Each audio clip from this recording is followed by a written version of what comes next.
This is outrageous. It's unfair. We would be honored if you would join us. Well, isn't this some interesting piece of news? We all remember Order 66, and it was something I wish we definitely got more of. Anakin's duels inside with all the Jedi.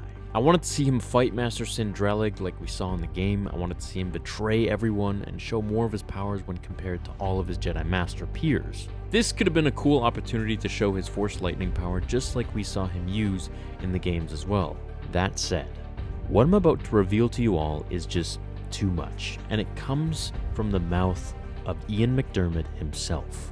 Now, if you guys have seen my fanfictions, for me to say this, it must really mean something. This was definitely too far.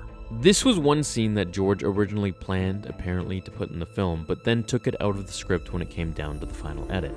And the footage is courtesy of Amros Denan, that is the channel name. His link is in the description below. He's just a fan just like us, and he recorded Ian McDiarmid's panel at Salt Lake Comic-Con, or Fan Expo. So you can find his info down below if you want to watch the full thing.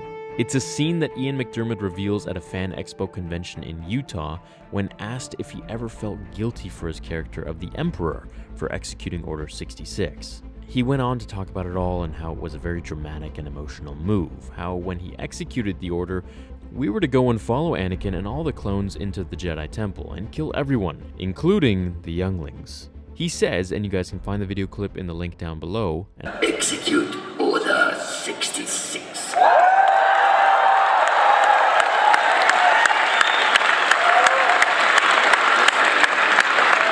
I said, George, are you sure?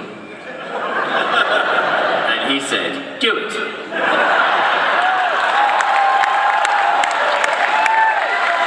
Excellent. I think it was all a little more gruesome than you ended up seeing.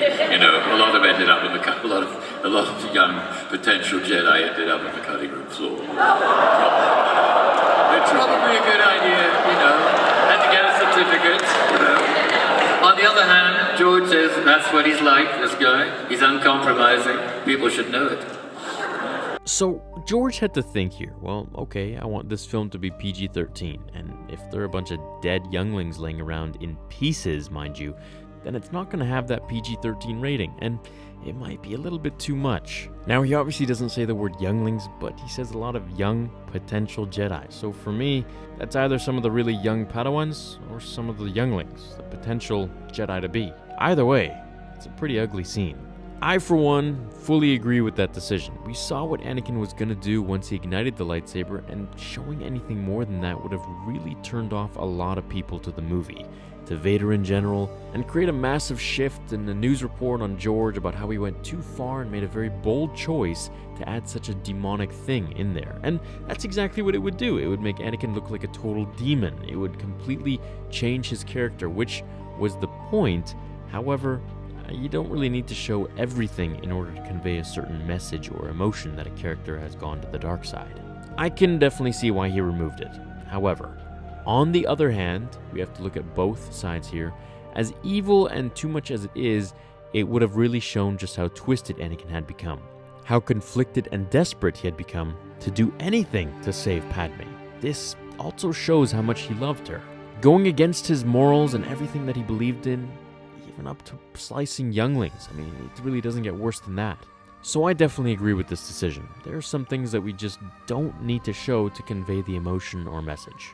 I think it was fine the way they shot it, and showing that bit would have just ruined it for a lot of people and families. I would have been fine with it. I mean, even for me, it would have made me cringe and just been like, that's really dark. But, you know, I still wouldn't have turned away from Star Wars. Now, here's the big question. I wonder if Disney would have still bought the franchise if he put that scene in. The one that he was intending to. That's something to think about. This is obviously a piece that can never be found in books or the making of Revenge of the Sith books.